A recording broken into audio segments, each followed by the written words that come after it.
할렐루야. 오늘은 갈라디아서 5장 13절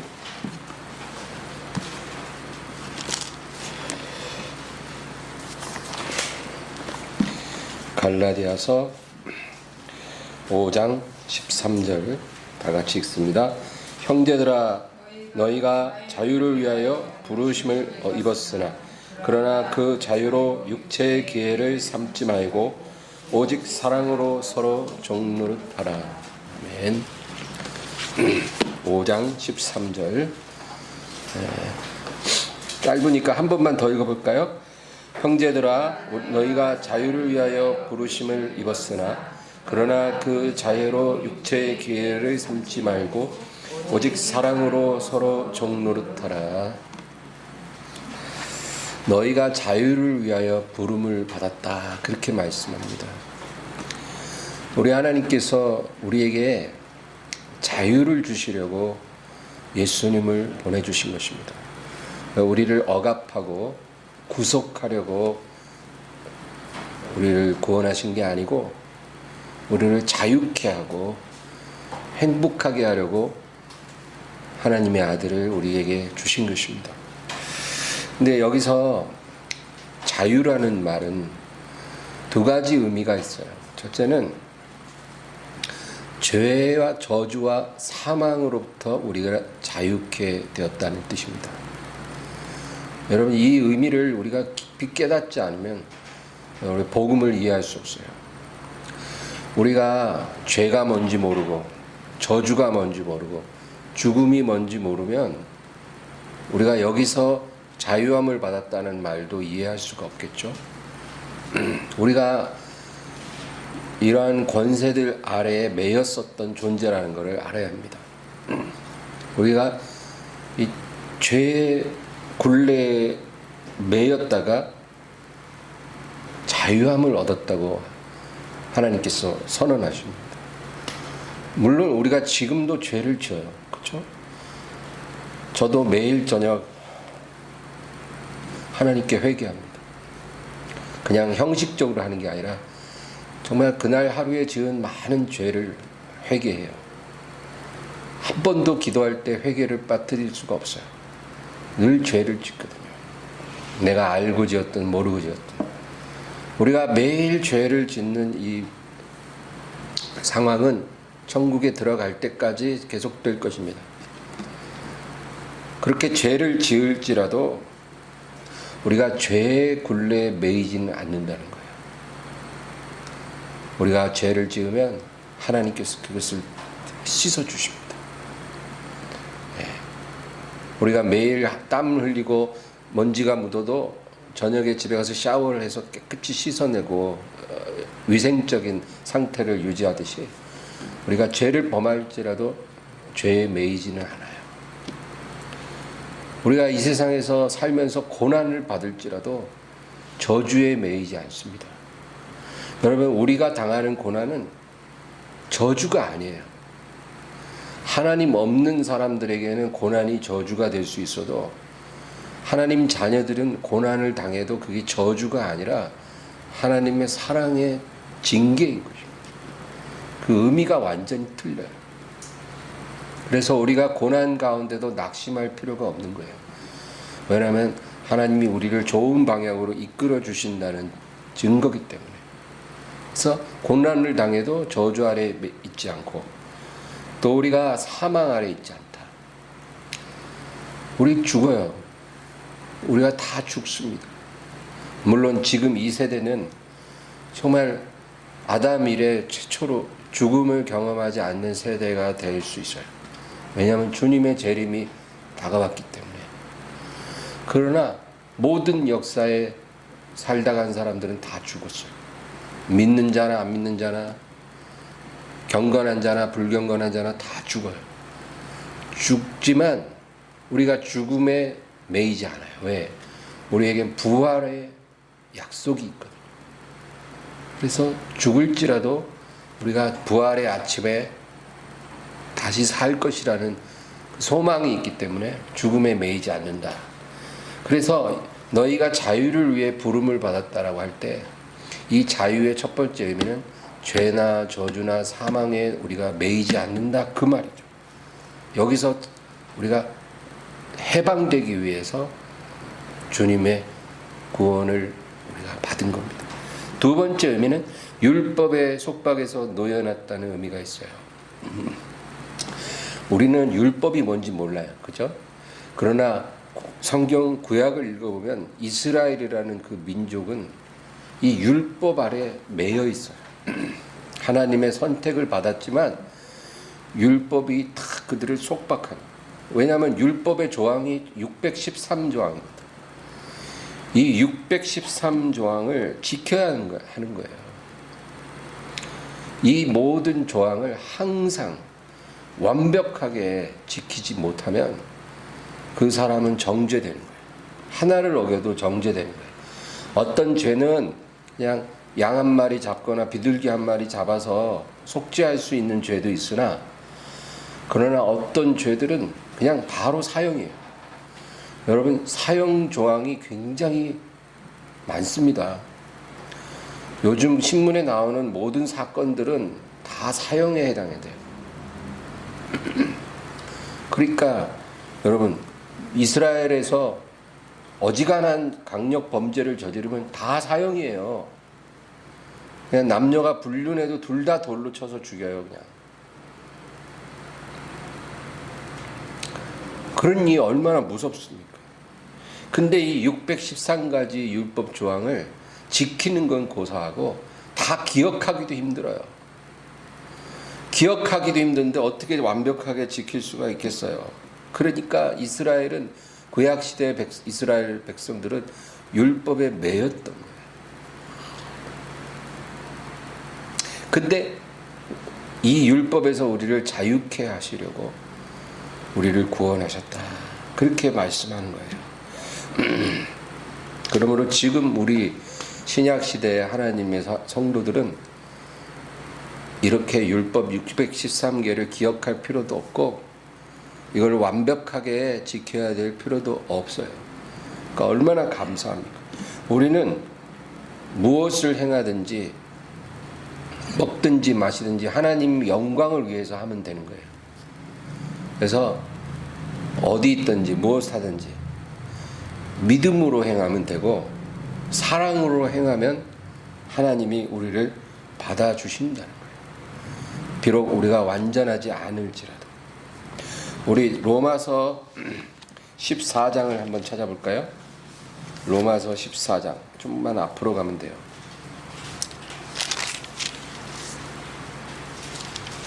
14장 22절 23절 다 같이 읽습니다. 내게 있는 믿음을 하나님 앞에서 스스로 가지고 있으라.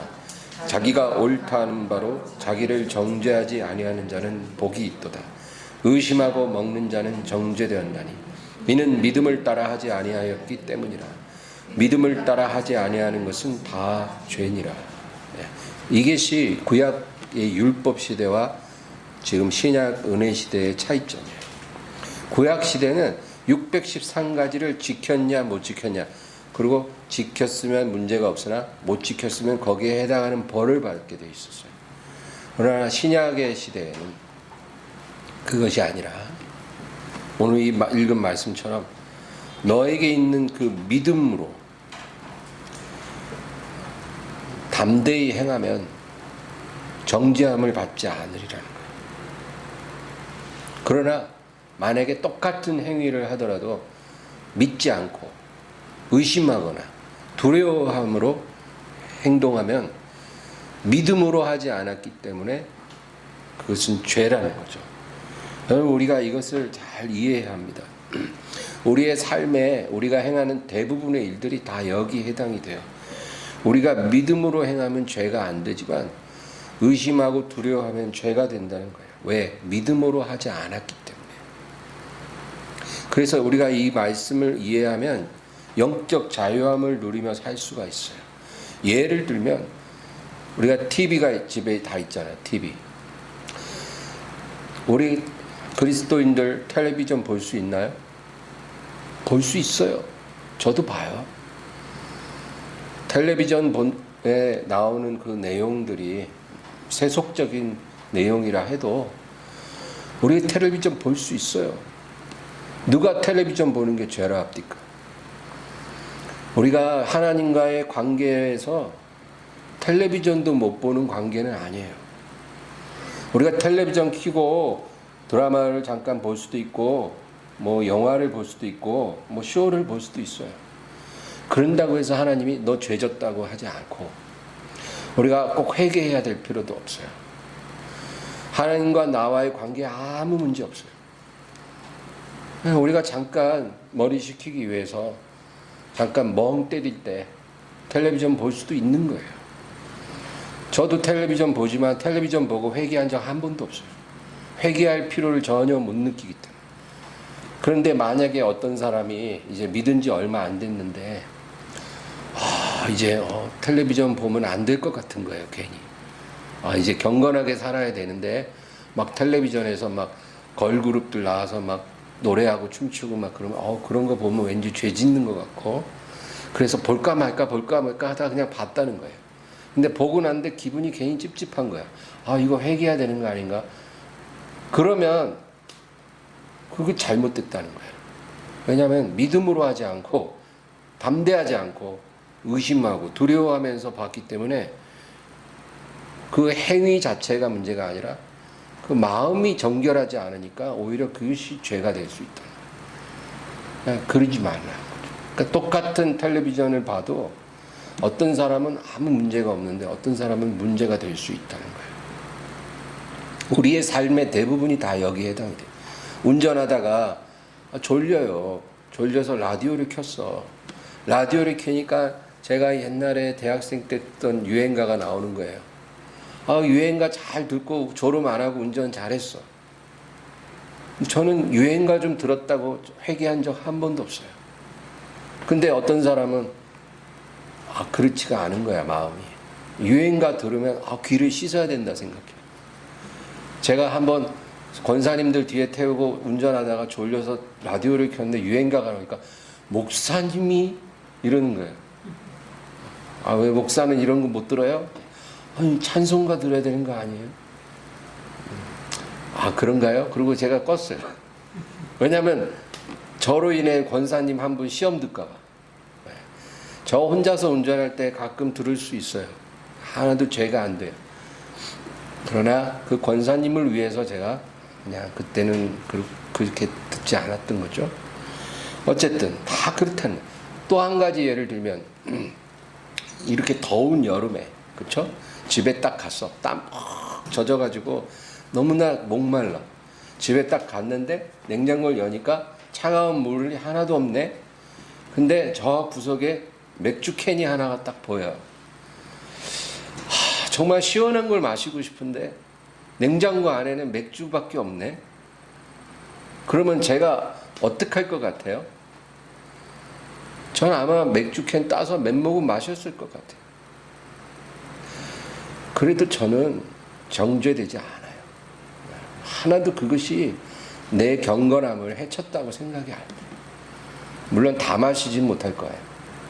그러나 몇 모금 마시고 갈증 해소하고 아마 싱크대에다 다 따라 버렸을 수도 있겠지만 맥주 한 모금 마셨나 안 마셨나로 그것이 죄냐 아니냐 그럴 필요가 없다는 거죠. 그 상황에서는 갈증을 해결하기 위해서 맥주가 됐든 뭐가 됐든 그냥 마시는 것뿐인 거예요. 그러나 만약에 제 옆에 믿음이 약한 사람이 하나 있었으면 제가 아마 참았을 거예요. 왜냐하면 나의 자유함으로 이 사람이 담대함을 얻어서 다음 날부터 맥주를 3캔씩 매일 마시는 그런 삶을 살 수도 있기 때문에 목사님도 마시더라. 마시자. 이러고 그 사람이 알코올 중독이 되면 나의 자유함으로 그 사람이 실족하게 된다면 결코 우리가 그렇게 하지 말아야겠죠. 그 얘기를 제가 하는 겁니다. 그러므로 우리가 뭐든지 믿음으로 사랑으로 자유롭게 할 수 있으나 나의 행위로 나의 자유함으로 약한 자가 시험에 드는 일이 없도록 조심하라. 이제 그 얘기입니다.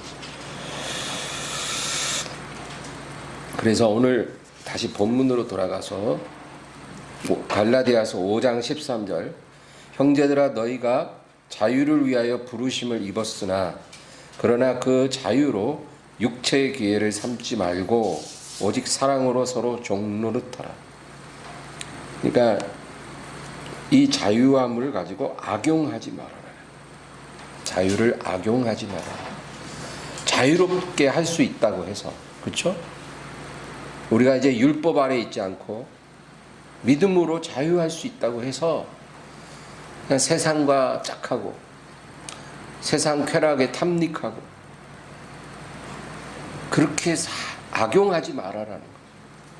그리고 너의 자유함이 다른 사람의 거침이 되지 않도록 사랑으로 종노릇하라.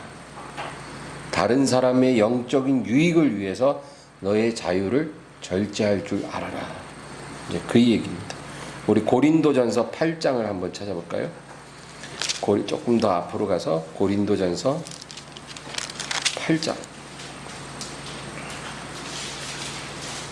9절에서 13절 8장 9절에서 13절 다 같이 읽습니다. 그런즉 너희의 자유가 믿음이 약한 자들에게 걸려 넘어지게 하지 것이 되지 않도록 조심하라. 지식 있는 내가 우상의 집에 앉아 먹는 것을 누구든지 보면 그 믿음이 약한 자들이 양심의 담력을 얻어 우상의 재물을 먹게 되지 않겠느냐. 그러면 내 지식으로 그 믿음이 약한 자가 멸망하나니 그는 그리스도께서 위하여 죽으신 형제라. 이같이 너희가 형제에게 죄를 지어 그 약한 양심을 상하게 하는 것이 곧 그리스도에게 죄를 짓는 것입니다. 그러므로 만일 음식이 내 형제를 실족하게 한다면 나는 영원히 고기를 먹지 아니하여 내 형제를 실족하게 않게 하리라. 아멘. 자, 이 상황을 보세요. 그 당시에는 우상을 섬기는 신전이 곳곳에 아주 많았어요. 그리고 그 우상의 신전 주변에 음식점들도 많았다는 거죠. 요즘에 뭐 우리 화엄사나 해인사 주변에 가면 토속 음식점들 굉장히 많잖아요. 우리가 그 근처를 여행하다가 뭐 불교 색채가 가득한 그런 토속 음식점에 가서 우리가 뭐 산채 비빔밥을 먹을 수 있잖아요. 배고픈데 뭘 못 먹어. 그런데 가서 꺼리낌 없이 뭐 벽에 달마도사 대사 뭐 그림 그려져 있고 뭐 그런 분위기라 해도 상관없어요. 우리가 왜 그런 데 간다고 더럽혀지겠어요. 담대하게 가서 산채 비빔밥 맛있게 먹을 수 있어요. 근데 우리는 그렇게 자유롭게 담대하게 할 수 있는데 믿음이 연약한 사람, 유약한 사람, 또 민감한 사람들은 여기 불교 냄새 너무 많이 나는데 이런 데 와서 먹으면 내 안에 성령님이 근심하는 거 아니에요? 뭐 이런다는 거예요. 그러면 만약에 우리 일행 중에 그런 사람이 하나 있다. 그러면 그러지 말고 그래? 좀 기분 안 좋아? 그럼 우리 딴 데 가자. 그리고 딴 데 가는 게 덕을 세운다는 거예요. 그 사람을 위해서. 그리고 이제 잘 설명해 주세요. 그런 데 가서 먹어도 전혀 문제가 없어. 담대하면. 그러나 지금 네 마음이 좀 불편하면 우리 딴 데 가서 먹으면 돼. 어디 가서 먹으나 상관없으니까. 이제 우리가 이렇게 해서 약한 자를 실족시키지 않는 것이 중요하다. 우상의 신전에서 고기를 먹는 그 행위가 죄가 아니라 그 행위로 인해서 누군가를 실족시키면 그것이 바로 그리스도에게 죄를 짓는 것이다. 그래서 바울은 13절에 그러므로 만일 음식이 내 형제를 실족하게 한다면 나는 영원히 고기를 먹지 아니하여 내 형제를 실족하지 않게 하리. 고기 먹고 안 먹고는 아무것도 아닌 거거든요. 차라리 고기를 아예 안 먹는 한이 있을지언정 내 형제 한 명을 시험 들게 하지 않겠다. 여러분, 이게 바로 사랑의 덕을 더하는 거예요. 우리가 진리를 알고 자유한 것도 중요하지만 그 진리의 자유함 위에 사랑의 덕을 더해야 돼. 그 얘기입니다. 시편 안식일에 대해서 예를 들면 안식일을 지키라. 이거는 여러분 율법이죠. 구약이에요. 안식일을 지키지 않으면 어떻게 되냐면 돌로 맞아서 죽어야 돼요. 구약시대. 안식일에 일을 한다. 그러면 그 사람을 돌로 쳐서 죽여서 너희 안에서 악을 없애버려라. 하나님이 그랬어요. 그러니까 안식일날 일했다간 죽음이에요. 율법이죠. 무시무시한 율법이에요. 근데 지금은 그게 유효합니까? 지금은 율법 시대가 아니거든. 그래서 안식일을 그렇게 지킬 필요는 없어요. 다만 안식일을 세우신 하나님의 그 의도를 우리가 알아서 그 주일을 우리가 거룩하게 지키는 거예요. 주일을 지킨다고 하는 것이 어떤 율법으로 지키는 게 아니에요. 하나님이 주일을 세우신 그 목적을 우리가 받아들이는 거죠. 그래서 우리가 때로 몸이 너무 아파. 오늘 주일인데 내가 너무 몸이 안 좋아. 교회 못 가겠어. 그래서 집에서 쉬었어요. 주일 못 지켰네. 하나님 어떡해요? 우리가 이런 마음이 들 수 있지만 자유하라는 부득이하게 우리가 주일날 교회 가서 예배를 못 드려도 또 집에서 쉴 수 있고 또 집에서 간단히 예배 드릴 수 있어요. 또 심지어는 그것조차 못하고 가게를 나가야 되거나 직장에 나가야 되는 사람들도 있어요. 부득이하게 그렇게 내가 주일날 예배를 못 드리고 온전하게 주일을 보내지 않았다 해도 우리가 죄책감으로 회개할 필요는 없다라는 거예요. 그것이 얼마나 여러분 감사한 일입니까? 그러나 오늘 본문대로 해석을 하면 비록 이 주의를 지키는 것이 율법이 아니고 너희가 자유할 수 있으나 그 자유함으로 육체의 기회를 삼지 말라. 뭐 주일날 교회 안 가도 된단다. 우리 교회 가지 말고 등산 갑시다. 골프 치러 갑시다. 이렇게 그 육체의 기회를 삼지 말라는 하나님이 그건 경고하셔요. 부득이하게 우리가 집에서 쉴 수 있고 어떤 일로 일터에 나갈 수밖에 없어서 못 지키는 거는 하나님이 이해하셔요. 그것 갖고 막 회개하고 막 그렇게 짓눌릴 필요 없어요. 그러나 그걸 악용해서 육체의 기회로 삼지 말고 사랑으로 종노릇하라. 너희의 그 악용함으로 믿음이 약한 자가 담대함을 얻어 아예 주의를 개무시하지 않도록 그렇게 너희가 조심하라. 그 얘기죠. 성령과 악령의 역사를 좀 비교를 해야 될 것 같아요. 성령님은 우리의 자유를 우리가 거룩하게 사용하도록 코칭하시는 분이에요. 하나님이 우리에게 자유를 주셨잖아요. 근데 성령님이 오셔서 우리의 자유를 거룩한 방향으로 사용하도록 우리를 도와주셔요. 코칭하시고 도와주셔요. 그래서 보혜사라고 하는 거예요. 보혜사라는 말은 헬라어로 파라클레토스라 해서 돕는 분, 그런 뜻이거든요. 그러니까 돕는 분으로 우리를 도와주러 오신 거지 우리를 점령하고 억압하려고 오신 분이 아니라는 거예요. 그래서 성령은 우리에게 오셔서 우리가 옳고 그름을 분별하게 하고 우리가 올바른 선택을 하게 하고 우리가 옳은 길을 걸어갈 때 우리의 영혼에 성령으로 확증을 주셔서 평안과 담대함으로 그 길을 걸어갈 수 있게 해주시는 거예요.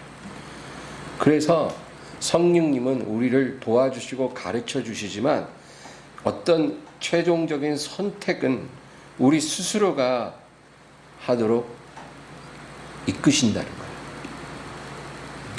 우리가 올바르게 선택할 수 있도록 도와주시는 분이 성령님이에요. 어떤 강압적인 힘으로 우리를 끌고 가는 분이 결코 아니에요.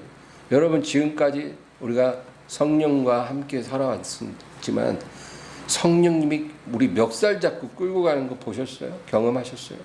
그런 적 없어요. 한 번도. 저는 그런 적이 없었어요. 내가 이제까지 성령께 순종하기도 하고 불순종도 많이 했는데요. 내가 불순종할 때도 성령님은 한 번도 제 멱살을 잡지도 않았고 뺨을 치지도 않았어요. 그냥 내 안에서 슬퍼하셨어요. 슬퍼하셨어요. 마치 자식이 부모의 말을 듣지 않고 막 고집을 부리고 자기 막 하고 싶은 대로 부모 말 안 들을 때 부모님이 그 자식을 막 강압적으로 막 다루는 게 아니라 그냥 슬퍼하듯이, 성령님도 제가 불순종할 때 그냥 슬퍼하셨어요. 그리고 제가 하고 싶은 대로 하도록 허용하셨어요. 사랑이 없으셔서가 아니라 그게 성령님의 방식이에요. 그래서 우리가 한참 다른 길로 가면 하나님이 인생 채찍과 사람 막대기로 우리를 이제 징계하셔갖고 깨닫게 하시고, 그럼 우리가 회개하죠. 이제는 성령님 말 잘 들을게요. 그러면 성령님이 또 오셔가지고 우리에게 말씀하시고 코칭하시고, 그러면 이제는 제가 좀 따라갈게요. 성령님 절 좀 믿어주세요. 도와주세요. 그러면 성령님과 동행하게 되는 그런 거를 얘기하는 거예요. 우리가 자유함을 누리고 행복함을 누리게 하시고, 그런 자유한 삶 속에서 하나님께 영광을 돌리게 하는 것이 성령님이 우리에게 오셔서 하시는 일이에요. 근데 악령이나 귀신들은 좀 달라요. 그들은 우리에게 진리를 가르치는 게 아니라 우리를 거짓으로 속여요. 우리를 속여서 죄를 짓게 합니다. 우리가 잘못된 선택을 하게 해요. 그리고 그 죄에 잡히고 빠져들게 하는 거예요.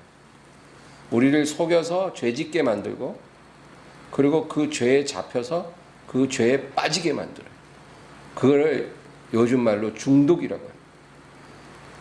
악령과 귀신은 우리를 죄의 중독에 빠지도록 끌고 갑니다. 그래서 이제 중독 단계에 들어가면 이제는 우리의 의지와 상관없이 그 죄에 멱살 잡혀 끌려가게 하는 거예요. 그래서 바울이 로마서 7장에서 만일 내가 원치 아니하는 그것을 하면 그것은 행하는 자는 내가 아니라 내 안에 거하는 죄니라. 그러니까 죄는요 고상하지 않아요. 우리 멱살을 잡고 우리가 원치 않는 곳으로 우리를 끌고 가는 것이 죄입니다. 시편 19편 13절에 다윗이 나로 고범죄를 짓지 말게 하사 그 죄가 나를 주장하지 못하게 하소서, 그런 말을 해요. 여러분, 우리가 고의로 죄를 짓고 회개하지 않고 그리고 그 죄를 방치하면 그 죄의 권세가 점점 커져요. 그래서 여러분, 죄를 지었을 때 빨리 회개해야 돼요. 그러면 그 죄의 권세가 소멸되는데, 죄를 짓고 그 죄를 방치하는 거예요. 회개하지 않고. 그러면 그 죄의 권세가 점점 커져서 그 죄를 자꾸 반복하게 만들고, 그리고 마지막엔 우리를 중독의 늪에 빠뜨리고 우리를 포로로 삼아버리는 거예요. 그게 마귀가 하는 일이에요. 곰팡이가 이렇게 탁 나면 딱 벽에 곰팡이가 딱 보였을 때 바로 그걸 닦아 없애버려야 돼요. 근데 뭐 별거 아니야 그러고 그냥 방치하면 어떻게 될까요? 방치하고 한 2달 정도 지나고 벽을 보면 온 벽이 곰팡이로 가득 덮여 있어요. 바로 죄가 그렇다 이거예요. 그래서 여러분, 우리가 성경의 용어를 눈여겨볼 필요가 있어요. 예수께서 귀신에 잡힌 자들을 자유케 하사, 그렇게 표현하고 있어요. 그러니까 귀신은 우리를 사로잡아요. 우리를 강제로 포로로 삼아요. 죄를 통해서. 그래서 성경에도 보면 귀신에 잡힌 자들을 자유케 하셨다, 그렇게 표현하고 있어요. 그러나 성령에 대해서는 그런 표현을 쓰지 않아요. 예수께서 성령의 충만을 받으시고 성령에 이끌려 광야로 나가서 40일 금식하시고 마귀에게 시험을 받으시더라, 그런 표현을, 성령의 충만을 받으시고 성령에 이끌려서. 아나니아가 사울에게 찾아와서 기도해 줄 때, 사울아, 주께서 너를 성령으로 충만하게 하신다, 그렇게 말했어요. 그리고 베드로도 오순절날 설교 때 너희가 보고 듣는 이것을 하나님께서 부어 주셨느니라. 그러니까 귀신은 우리를 사로잡는다고 표현하고, 성령은 그런 표현이 아니라 우리에게 오시고 우리에게 임하시고 하나님께서 성령을 부어주시고 성령으로 충만하게 하신다, 그렇게 말을 하고 있어요. 그게 안경과 성령의 그 차이점이에요. 그래서 우리는 성령에 사로잡혔다, 이런 표현을 쓰면 안 돼요. 그거는 성경적으로 틀린 표현이에요. 성령은 우리를 사로잡지 않으시는데 우리가 그런 표현을 쉽게 쓰는 경우가 있거든요. 성령은 우리를 사로잡지 않아요. 우리에게 부어지셔서 우리를 가르치시고 우리가 올바른 결정을 하도록 우리를 도와주신다, 그것입니다. 우리를 자유케 하시고 깨닫게 하시고 올바른 선택을 하게 하시는 게 성령이 하시는 일이에요. 그리고 사도행전 18장 5절에 약간 예외적인 구절이 하나가 나와요. 바울이 하나님의 말씀에 붙잡혀 예수는 그리스도라 밝히 증거하니. 그러니까 하나님께 붙잡힌다는 표현이 여기 딱 하나 나와요. 사도행전 18장 5절. 하나님의 말씀에 붙잡혀 예수는 그리스도라 밝히 증거하니. 그러니까 성령님은 우리를 붙잡지 않고 우리를 도와주시는 거고, 대신에 하나님의 말씀에는 붙잡힐 수 있어요. 하나님의 진리의 말씀이 우리를 강하게 붙잡아서 예수를 그리스도라 증거하게 하시는 거죠. 이런 붙잡힘은 좋은 거예요. 우리를 막 포로로 삼아서 지옥으로 끌고 가는 그런 사로잡음이 아니고 진리의 말씀에 붙잡혀서 복음을 전하게 한다, 그 얘기죠. 그러니까 사랑의 하나님이 그 자녀를 대하시는 방법과 마귀가 그 포로들을 다루는 것은 완전히 하늘과 땅 차이라, 그 얘기입니다. 우리 마지막으로 갈라디아 3장 한번 볼까요? 조금 한 장만 앞으로 가면 돼요. 갈라디아 3장 23절에서 25절. 3장 23절에서 25절 다 같이 읽습니다. 믿음이 오기 전에 우리는 율법 아래에 매인 바 되고 계시될 믿음의 때까지 갇혔느니라. 이같이 율법이 우리를 그리스도께로 인도하는 초등교사가 되어 우리로 하여금 믿음으로 말미암아 의롭다함을 얻게 하려 함이라. 믿음이 온 후로는 우리가 초등교사 아래에 있지 아니하도다. 아멘. 이게 무슨 말일까요? 구약시대의 성도들은 초등교사의 지도를 받는 초등학생이라는 거예요. 구약시대 성도들은 초등교사의 지도를 받는 초등학생들이었다. 여러분, 초등학생들은 어때요? 우리 호연이 여기 있지만 어린아이들은 일일이 지시를 다 해야만 해요. 이 닦아라 안 하면 잘 때 이 안 닦고 자요. 그럼 이 다 썩죠. 그러니까 애들 다룰 때는 엄마가 밤에 너 이 닦았어? 이 닦아. 그렇게 해서 이 닦게 해야 돼요. 너 숙제했어? 안 했어. 이 숙제해. 그래갖고 숙제 시켜야 돼요. 만약에 그렇게 안 하고 다 자기 인격이 있는데 알아서 하겠지. 천만에요. 알아서 안 해요. 어린아이들은 부모가 일일이 다 이래라 저래라 지시를 해야 하는 거죠. 그래야 해요. 그래서 오늘 여기 말씀에도 그 얘기예요. 24절에 이같이 율법이 우리를 그리스도께로 인도하는 초등교사가 되어 우리로 하여금 믿음으로 말미암아 의롭다함을 얻게 하려 함이라. 믿음이 온 후로는 우리가 초등교사 아래에 있지 아니하도다.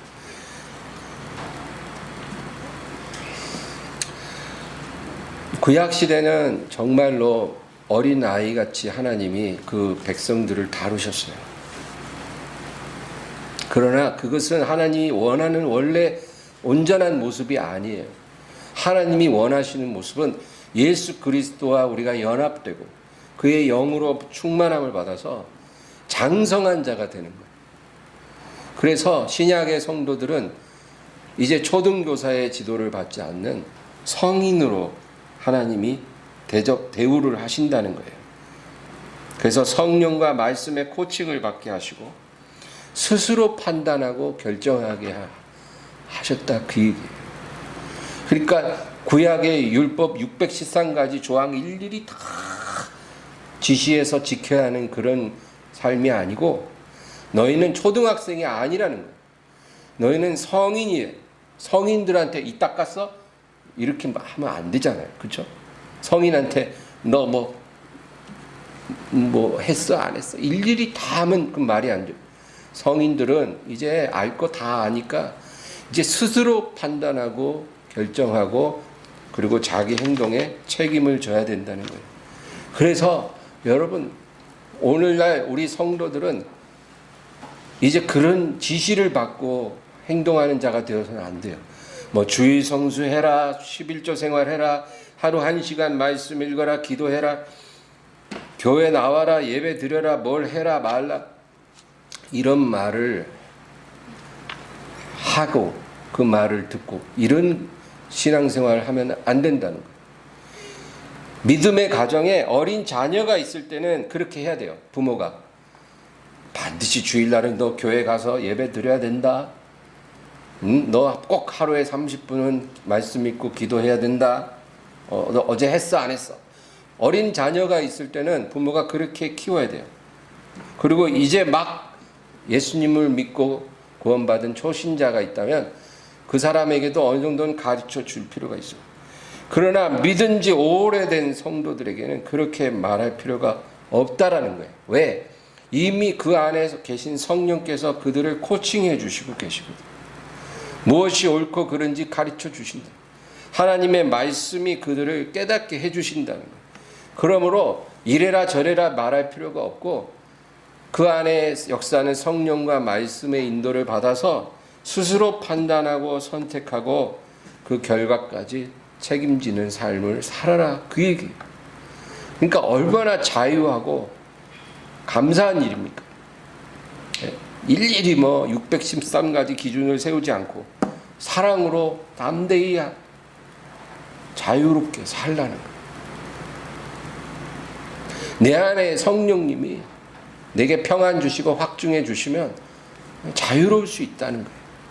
뭐 오늘 저녁에 내가 드라마 30분 봤다고 막 죄책감에 시달려서 막 그렇게 괴로워하고 그렇게 살 필요는 없다라는 거예요. 그러므로 여러분, 하나님이 주신 그 자유로 육체의 기회를 삼지 말고 사랑으로 종노릇하며 이 영광을 누리면서 하나님 앞에 서게 되기를 주의 이름으로 축원합니다.